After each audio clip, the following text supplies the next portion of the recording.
Welcome to the ultimate cinematic journey. Grab a comfortable seat, get your favorite snacks ready, and let's sit down for a long, deep, and completely honest chat about one of the biggest movies to hit the big screen. We are talking about Christopher Nolan's massive epic, The Odyssey. If you know anything about movies, you know that whenever Christopher Nolan puts out a new project, it is not just a film, it is a massive global event that everyone talks about for months. But this time, he did something completely unexpected. Instead of giving us a mind-bending sci-fi puzzle about time travel or space, or a gritty historical war movie, he went all the way back to the very roots of human storytelling. He decided to adapt Homer's ancient Greek epic poem, The Odyssey. Now, think about that for a second. You have a director who loves realistic, grounded action, trying to tackle a story filled with one-eyed giants, sea monsters, singing sirens, and angry gods. It sounds wild, right? To pull this off, he brought along a massive, star-studded cast. We have Matt Damon playing the legendary Greek king Odysseus, Anne Hathaway as his incredibly strong and patient wife Penelope, and a whole bunch of other amazing actors like Tom Holland, Robert Pattinson, Lupita Nyong'o, Samantha Morton, Zendaya, and Charlize Theron. Plus, Nolan worked right alongside his longtime producing partner and wife, Emma Thomas, to get this gigantic ship moving under their production company, Syncopy. This movie is easily one of the most expensive and ambitious things Nolan has ever attempted in his whole career. Get this, it is the first movie in cinema history to be shot completely, from the very first frame to the very last, using those massive, heavy IMAX 70mm film cameras. Can you even imagine the logistics of carrying those giant cameras onto real, stormy seas and rocky islands? To make things even more interesting, Nolan did not want this to look like a shiny, colorful, computer-generated superhero movie. He actually sat down and studied tons of different translations of the original poem because he wanted a realistic, raw, and historically gritty interpretation of Greek mythology. He looked at legendary, gritty historical films like Andrei Rublev from 1966 and ran from 1985 to get that dirty, bloody, and real medieval texture. He also drew heavy inspiration from the old-school creature designs of the legendary special effects artist Ray Harryhausen, wanting the monsters to feel heavy, tactile, and physically present in the frame rather than looking like weightless digital pixels. When Universal Pictures finally released the movie in theaters in the United States and the United Kingdom, people flocked to IMAX theaters to see what all the fuss was about. The reaction was huge, loud, and incredibly divided. Critics went wild praising Nolan's incredible directing style, the sheer scale of the filmmaking, and the emotional performances. But at the same time, the movie sparked a massive wave of intense debates across the internet. People started arguing like crazy over the inaccurate historical costumes and building designs, some of the unexpected casting choices, and a massive real-world controversy regarding the production team choosing to film scenes in the occupied city of Dakhla. There is so much to unpack here. We are going to dive straight into this movie, look at the entire story from the absolute beginning to the very end in a clear, straightforward way, and then we will look at all the amazing things the movie gets right, as well as the frustrating things it gets totally wrong. So, let's dive right into the heart of the Odyssey. Let's look at the story exactly how it unfolds. Even though the movie uses some clever, puzzle-like timeline shifts in the theater, we are going to talk about the narrative in a straight line so we can truly understand the emotional journey of these characters without getting lost in the waves. The whole movie opens up with a very simple, mysterious line of text on a black screen that reads, "In a time of apparent magic." Right away, this tells you that Nolan isn't making a fairy tale, he is showing a world where people believe in magic and gods, but everything looks and feels intensely real, dirty, and dangerous. We find ourselves inside the massive, cold, stone palace of Ithaca. This island kingdom has been without its king, Odysseus, for 20 long years. He left to fight in the famous Trojan War, and after the war ended, he completely vanished off the face of the earth. Because the throne is technically empty, the palace has been completely overrun by a massive group of arrogant, greedy noblemen called the suitors. These guys are basically living like kings on Odysseus's dime, eating all his food, drinking all his wine, and slaughtering his cattle day after day. The nastiest leader of this group is a nobleman named Antinous. He and the other suitors are aggressively pressuring Odysseus's wife, Penelope, to choose one of them to marry so they can officially steal the crown and take total control of the kingdom. They completely look down on Odysseus and Penelope's young son, Telemachus, treating him like a powerless kid who can't do anything to stop them. The only people in the entire palace who still hold on to the tiny, burning hope that Odysseus is alive are Penelope, young Telemachus, and a loyal, old, half-blind swineherd named Eumaeus. Everyone else thinks Odysseus is food for the fish at the bottom of the sea. Telemachus is sick and tired of watching these men ruin his home, so he secretly cooks up a plan. He decides to leave the island and travel across the sea to visit Menelaus, the king of Sparta, who was one of the main leaders in the Trojan War, hoping to get some real answers about whether his father is dead or alive. Telemachus isn't going alone, he is traveling with his wise old teacher and family friend, Mentor. But keeping a secret in a palace full of snakes is almost impossible. Penelope has a young handmaid named Melantho, who is secretly sleeping with the villainous suitor Antinous. Melantho overhears the plan and runs straight to Antinous to tell him everything. Hearing this, Antinous gets incredibly angry and worried. He realizes that if Telemachus actually finds his father or brings back an army, the party is over. So, Antinous sits down with another greedy suitor named Polybus, and together they hatch a dark conspiracy. They decide to send a group of ruthless killers to ambush and murder Telemachus on his journey back home, which will leave Penelope completely defenseless and allow them to plunder Ithaca completely. Meanwhile, unaware of this deadly trap, Telemachus and Mentor successfully make it to Sparta. They meet King Menelaus and his famous wife, Helen.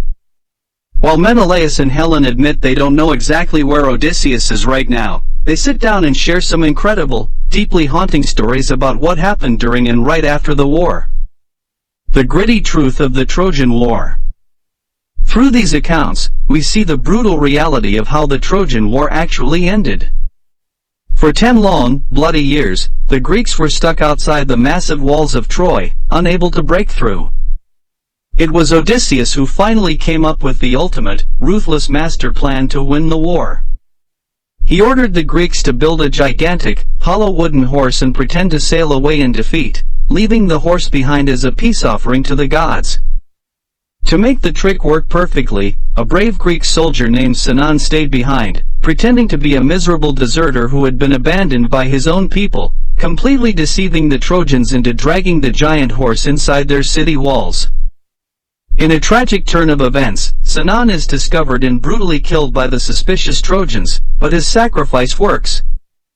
The Trojans throw a massive party, get completely drunk, and fall asleep. In the dead of night, Odysseus and his hidden soldiers quietly climb out of the belly of the wooden horse. They run to the city gates, throw them wide open, and let in the massive Greek army led by Menelaus's fierce older brother, Agamemnon. What follows is a horrific, fiery sack of Troy. The Greeks don't just win, they completely destroy the city, slaughtering innocent civilians and showing absolutely no mercy, all to retrieve Helen. Once the city is reduced to ashes, Agamemnon and Menelaus take their riches and sail straight back home. But Odysseus and his loyal army, including his trusted second-in-command Eurylochus, end up taking a much slower, more difficult route across the sea. The movie shows that they are trying to follow the spiritual guidance of the goddess Athena. The terrors of the deep sea. Things go wrong very quickly. Running dangerously low on food and fresh water, Odysseus and his men decide to drop anchor at a mysterious, rocky island to search for supplies. They wander into a massive, dark cave filled with giant racks of cheese and sheep, not realizing they have walked straight into the home of the Cyclops, a terrifying, massive one-eyed giant named Polyphemus. The giant traps them inside the cave by blocking the exit with a colossal boulder. He brutally kills and eats some of the men right in front of the survivors. Knowing they can't overpower this monster with brute force, Odysseus uses his incredible wit. He gets the giant heavily drunk on strong wine. When the giant asks for his name, Odysseus cleverly replies that his name is Nobody. Once the monster passes out into a deep sleep, Odysseus and his remaining men take a massive wooden log, sharpen the tip into a deadly point, heat it up in the fire, and slam it directly into the giant's single eye, blinding him completely. Polyphemus screams in absolute agony, yelling to his neighbor giants that nobody is killing me, which confuses them and keeps them from helping. The Greeks manage to escape the cave by clinging to the bellies of the giant's sheep as they run out to pasture. But as they sail away in triumph, Odysseus cannot hold back his immense pride. He shouts his real name back to the blinded monster, mocking him. The giant screams a terrifying curse to the heavens, revealing that he is actually the son of Poseidon, the mighty god of the sea. This act of pure arrogance angers the ocean itself, causing monstrous waves to throw Odysseus' ships completely off course, leaving them hopelessly lost in the vast, unknown ocean. The battered ships eventually wash up on the shores of an island called Aeaea. But instead of finding peace, they are immediately ambushed by a terrifying tribe of rock-throwing giants known as the Laestrygonians. These monsters smash several of the Greek ships to pieces, killing tons of men in a chaotic, desperate battle. The terrified survivors lose all faith in Odysseus' leadership. A large group of mutinous, frightened crewmen decide to desert Odysseus completely and strike out on their own across the island. They wander deep into the woods and stumble upon a beautiful, secluded palace belonging to a powerful witch named Circe. She welcomes the starving men with a grand feast, but the food is cursed. As they greedily stuff their faces, Circe uses her strange magic to physically transform the men into literal, filthy pigs, trapping them in a pen. Meanwhile, Odysseus is out hunting in the woods to find food for his remaining loyal men. He spots a majestic deer and shoots it down with his bow. But as the animal dies, it shockingly transforms right before his eyes into the bloody corpse of one of his own missing men. Horrified and realizing they are dealing with dark sorcery, Odysseus marches straight into Circe's palace. Instead of fighting her, he uses his intense charm, willpower, and direct confrontation to outsmart the witch. He threatens her life and ultimately alpha moves his way into persuading her to break the spell, turning his mutated crewmen back into human beings. Circe realizes Odysseus is a man of unmatched destiny. She tells him that if he ever wants to see the shores of Ithaca again, he cannot just sail home. He has to take his ship across the terrifying boundary of Oceanus and travel straight into the underworld itself to speak with the dead. Key merits of the movie: visually stunning using 100% genuine IMAX 70mm cameras. Grounded, gritty, and physically tangible creature effects. Deeply emotional, raw, and layered acting from Matt Damon and Anne Hathaway. Brilliantly subverts typical Hollywood myths to explore war guilt and trauma. The unmatched power of IMAX 70mm. First off, we have to talk about the visuals. Shooting a 3-hour epic completely on IMAX 70mm film is an absolute game-changer for cinema. When you watch this movie, you can instantly feel the difference. Every single frame looks unbelievably crisp, massive, and incredibly deep. You can see every single grain of sand on the beaches, every drop of sweat on Matt Damon's face, and the terrifying, endless scale of the open ocean. Nolan doesn't use those lazy, blurry computer-generated backgrounds that you see in so many modern movies. Because he filmed on real locations with those massive cameras, the world feels completely alive and physically heavy. The scenes where the ship is being tossed around by massive, stormy waves make you feel like you are right there on the deck, getting hit by cold sea spray. It gives the entire ancient world a sense of reality that completely blows you away. Tactile and grounded special effects. Another huge check mark in the win column is how Nolan handled the mythological monsters. In a time when most directors just throw a bunch of weightless, digital creatures onto a green screen, Nolan chose a completely different path inspired by the old-school artistry of Ray Harryhausen. The Cyclops Polyphemus isn't a cartographic digital cartoon, he feels like a massive, terrifyingly heavy force of nature. The makeup effects, the animatronics, and the clever camera angles make the giant feel incredibly real, dirty, and menacing.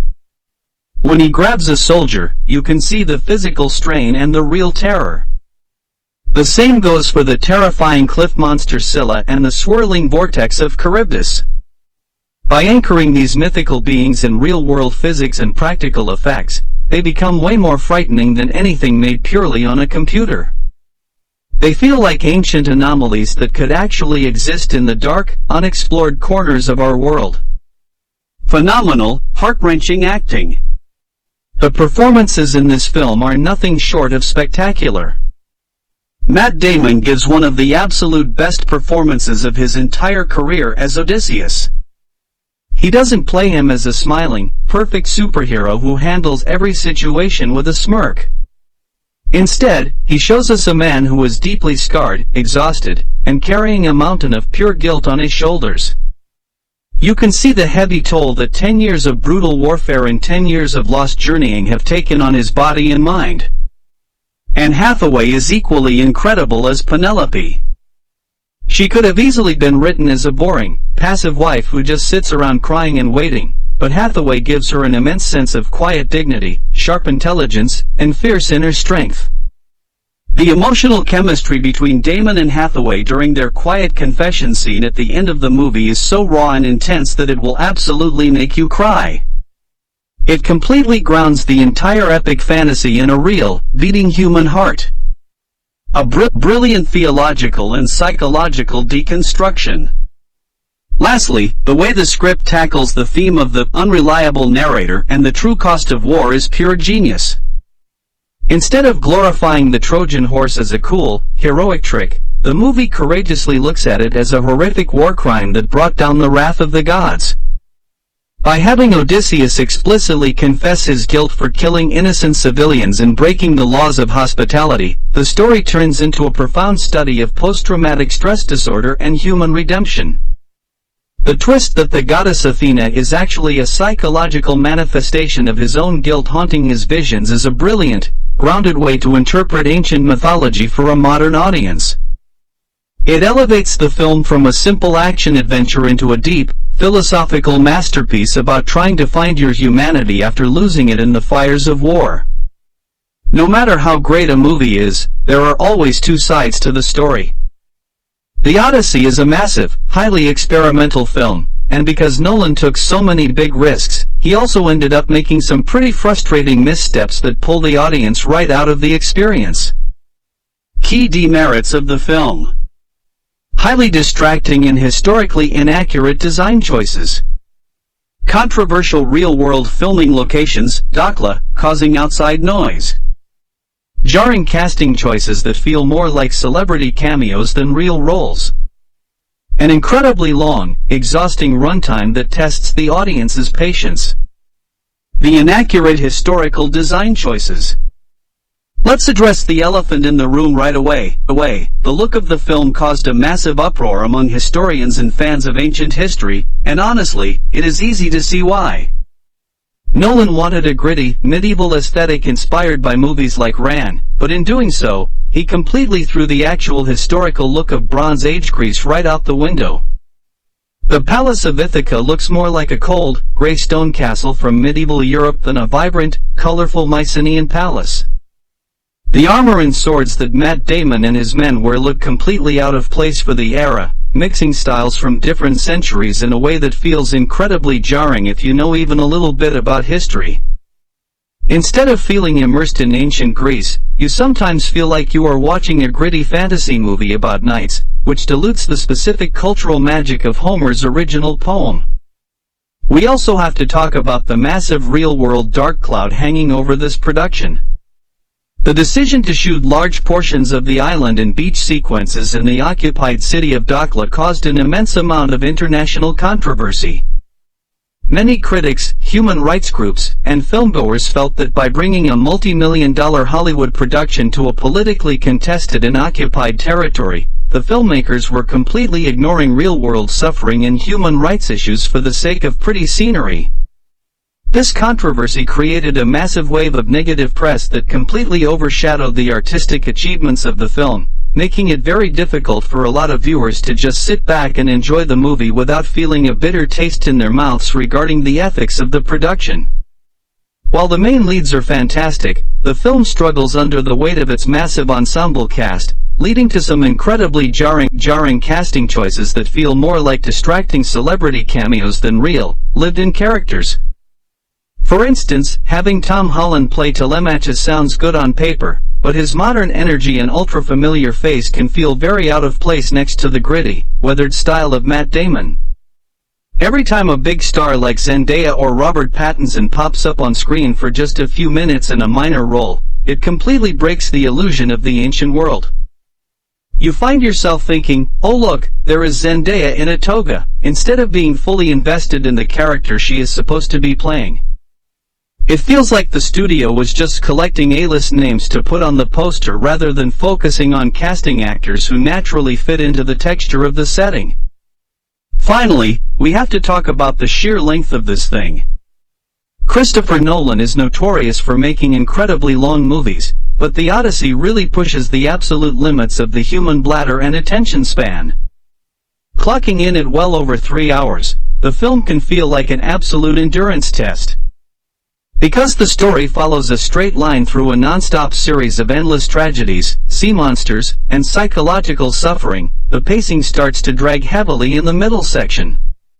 By the time Odysseus gets stuck on Calypso's island for 7 years, the audience is feeling just as exhausted, trapped, and drained as he is.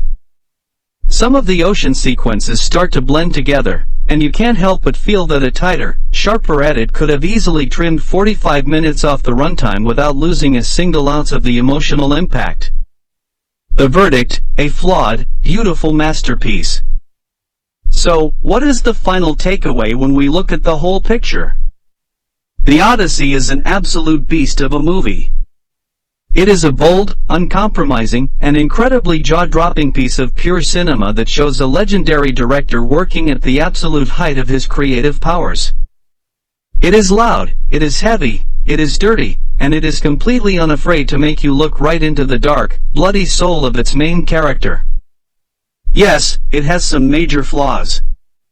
The historical design choices will make history teachers pull their hair out. The celebrity cameos can be super distracting, the Dakla filming controversy brings a lot of unwanted real-world baggage, and the massive runtime will absolutely test your patience. But if you can look past those issues, strip away the outside noise, and just let yourself get swept up in the raw, visual power of pure IMAX 70mm film, you will find a deeply moving, beautifully acted, and profoundly smart story about love, trauma, guilt, and the endless, painful journey of trying to find your way back home after losing yourself in the dark. It is definitely not a light, easy watch for a lazy Sunday afternoon, but it is an unforgettable cinematic experience that will stay anchored in your thoughts long after the final credits roll. Odysseus and his terrified men sail into the dark, misty edge of the world where the sun never shines, and they successfully cross over into the cold, ghostly realm of Hades. The underworld in this film is portrayed as a massive, bleak, ash-covered wasteland filled with thousands of weeping spirits. Odysseus performs a ritual sacrifice to call forth the shade of Tiresias, the famous blind prophet. Tiresias looks at Odysseus with ghostly eyes and delivers a chilling, unavoidable prophecy. By the absolute will of the gods, Odysseus will eventually make it back to Ithaca, but he will be completely alone, and every single man currently sailing with him is destined to die terribly at sea. Hearing this, Odysseus gets incredibly angry and shouts at the ghost, fiercely defying the prophecy and vowing that he will protect his men and beat the gods at their own game. While wandering through the terrifying fog of the underworld, Odysseus runs into several other familiar ghosts. He encounters the sad spirit of Sinon, the soldier who stayed behind with the wooden horse. The ghost of Sinan reveals a shocking truth that breaks Odysseus's heart. Sinan did not volunteer to be a hero. He was actually blackmailed and manipulated by the treacherous nobleman Antinous back home, who used Sinan to take his own place in the Greek army so Antinous could stay behind in Ithaca and plot to steal the kingdom. Next, Odysseus comes face to face with the bloody, terrifying ghost of King Agamemnon. The dead king reveals that when he finally made it back home to his own palace after the war, he wasn't greeted with a celebration. Instead, his own bitter wife, Clytemnestra, brutally murdered him in his bath. She did this as bloody revenge because Agamemnon had sacrificed their own innocent young daughter, Iphigenia, to the goddess Artemis years ago just to get fair winds for the Greek fleet to sail to Troy. Agamemnon warns Odysseus that no man can ever truly trust the people he leaves behind at home. Before Odysseus can process this terrifying warning, the ground begins to shake, and the angry, screaming ghosts of his own fallen army rise up from the dirt, furious at him for leading them to their deaths. The spirits chase the terrified survivors out of Hades, and the men barely escape back to their ship, completely traumatized by what they saw. Following the cryptic warnings that Tiresias gave him, Odysseus tries his absolute best to steer his men through a gauntlet of legendary ocean terrors. They encounter the sirens, beautiful but monstrous bird women whose haunting, magical singing drives men so insane with lust that they throw themselves off the ship to drown on the sharp rocks. To survive, Odysseus forces all his men to stuff their ears with thick wax so they can't hear a single note, while he commands them to tie him tightly to the ship's wooden mast so he can listen to the beautiful song without jumping into the sea. He screams and begs his men to untie him as they sail past, but they follow his original orders and keep rowing. Next, they have to navigate a terrifyingly narrow ocean strait bordered by two nightmarish monsters. On one side is Charybdis, a massive, swirling underwater vortex that swallows entire ships whole, and on the other side is Scylla, a horrific, multi-headed cliff-dwelling monster that reaches down with long, slimy necks to snatch men right off the deck. Through intense rowing and pure terror, they lose a few men but manage to squeeze the ship through the deadly gap. Completely exhausted and starving, the surviving crew finally lands on the sunlit island of Thrinacia. This island is the home of the sacred, beautiful white cattle of Helios, the powerful sun god.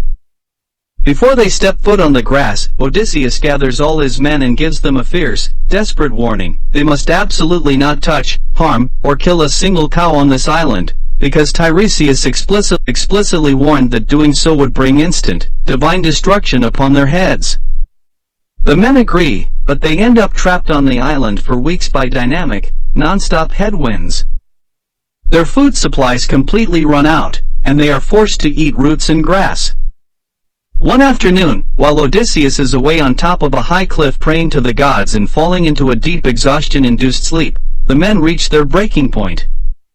Driven completely mad by the agonizing pains of starvation, Eurylochus convinces the crew that it is better to die quickly by the wrath of the gods than to slowly starve to death on a beach. They slaughter the sacred cattle and greedily roast the meat over a campfire. When Odysseus returns and smells the cooking meat, his heart drops. He knows they are completely doomed. The moment they launch their ship back into the ocean to escape, the sky turns pitch black. Poseidon unleashes a monstrous, apocalyptic storm with giant waves that smash the wooden ship into splinters. The sea swallows every single crewman up, including Eurylochus, leaving Matt Damon's Odysseus as the absolute sole survivor, clinging to a broken piece of wood in the middle of a vast, lonely ocean, exactly as the prophecy foretold. Odysseus drifts for days under the burning sun until his semi-conscious body finally washes ashore on the beautiful, hidden island of Ogygia. This island is a lush, tropical paradise ruled by a stunningly beautiful nymph named Calypso, played by Charlize Theron. Calypso is deeply lonely and falls instantly, obsessively in love with the battered Greek king. She nurses him back to health, but she doesn't want him to ever leave. To keep him by her side forever, she feeds him magical, intoxicating lotus flowers that drug his mind, erasing his painful memories and making him completely forget about his kingdom, his son, and his wife Penelope. For 7 long years, Odysseus lives in this golden, beautiful prison, wandering around the paradise like a hollow ghost. But true love and human memory are stronger than magic flowers. Over time, the drug begins to lose its grip on his mind. Odysseus starts to remember the face of Penelope in the rocky shores of his home. Every single day, he goes down to the edge of the sharp ocean cliffs, staring out at the water, weeping bitter tears of intense longing for his family, completely rejecting the immortal life and luxury that Calypso offers him. Seeing his deep, unfixable sorrow, Calypso's heart finally breaks with pity. She realizes that you can't force someone to love you if their soul belongs to someone else. She gives him her blessing to leave and provides him with the basic tools to build a small, makeshift wooden raft out of fallen trees. Odysseus pushes the tiny raft into the treacherous waves and sails out alone into the dangerous ocean. Through pure willpower and a miraculous stroke of luck, Odysseus survives the open sea and finally washes up on the rocky shores of his home island, Ithaca. He is battered, dirty, and looks like a homeless beggar. He crawls his way to the small hut of his old, loyal swineherd, Eumaeus. The half-blind old man doesn't recognize his king at first glance because of how much time and suffering have changed him, but he welcomes the stranger with open arms. From Eumaeus, Odysseus learns a piece of terrifying news. The evil suitors have found out about Telemachus's journey and have sent a group of ruthless killers disguised as holy priests to assassinate young Telemachus and his teacher-mentor at a nearby stone temple. Odysseus rushes to the temple just in time. He watches in horror as the fake priests attack, brutally murdering his wise old friend-mentor. Filled with a cold, terrifying rage, Odysseus springs into action. He single-handedly fights off and kills the entire group of assassins, saving his son's life.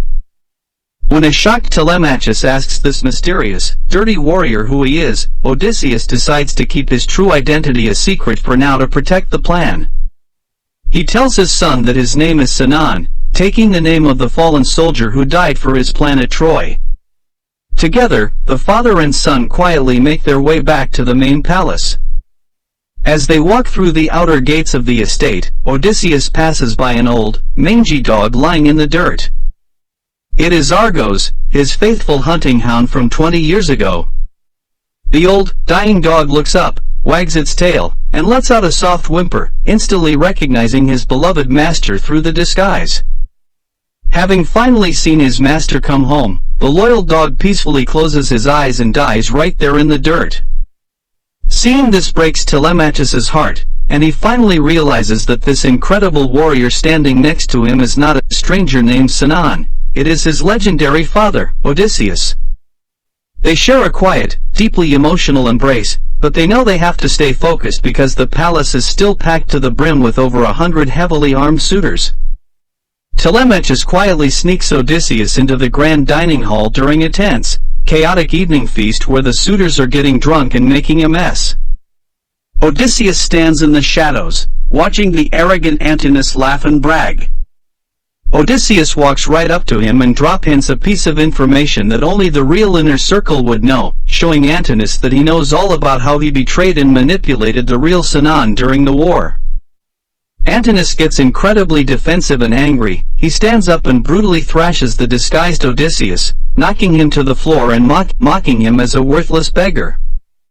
Before the violence goes too far, Penelope steps in with absolute royal authority, commanding the suitors to stop abusing a guest in her home, completely unaware that the dirty man on the floor is her long-lost husband.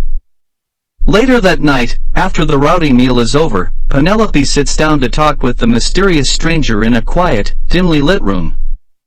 Odysseus maintains his disguise, but he uses this quiet moment to pour his absolute soul out to his wife.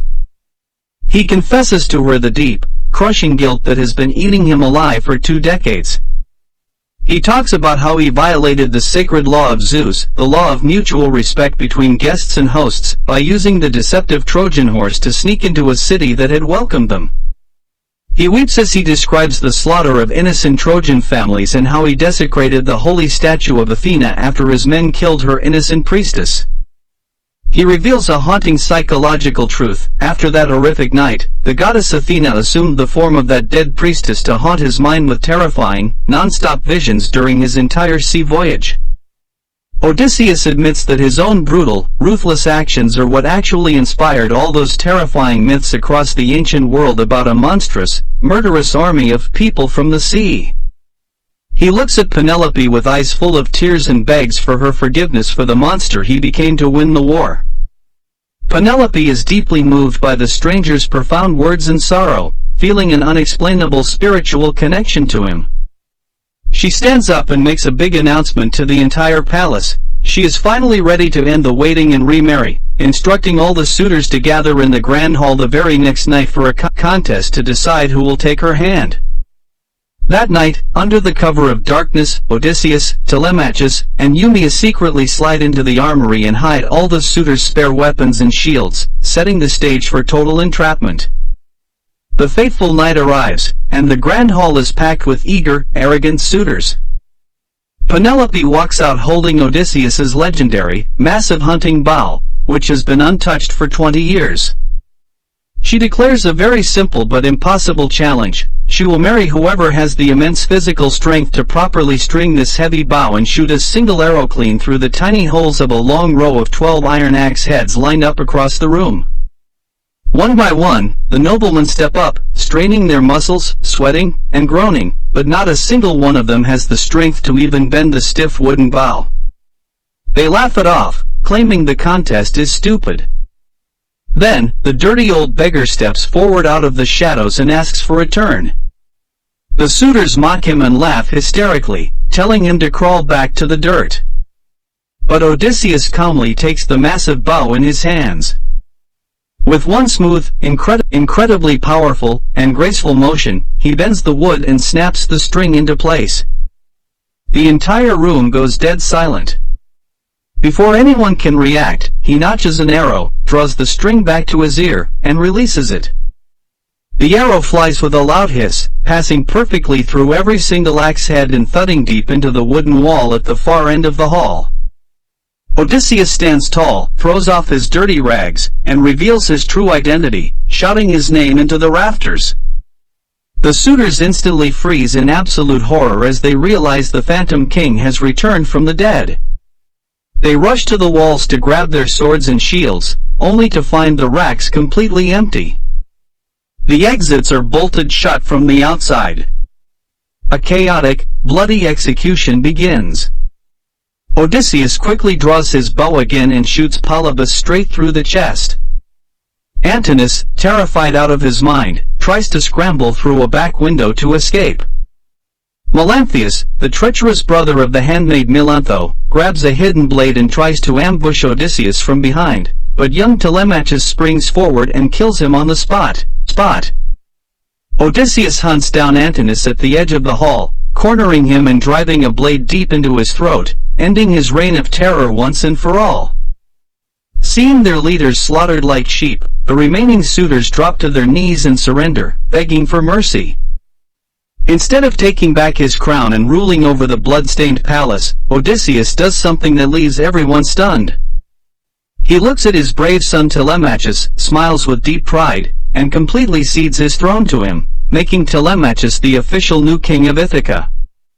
Odysseus realizes that he is too damaged, too broken by war and blood, to ever be a peaceful peacetime king.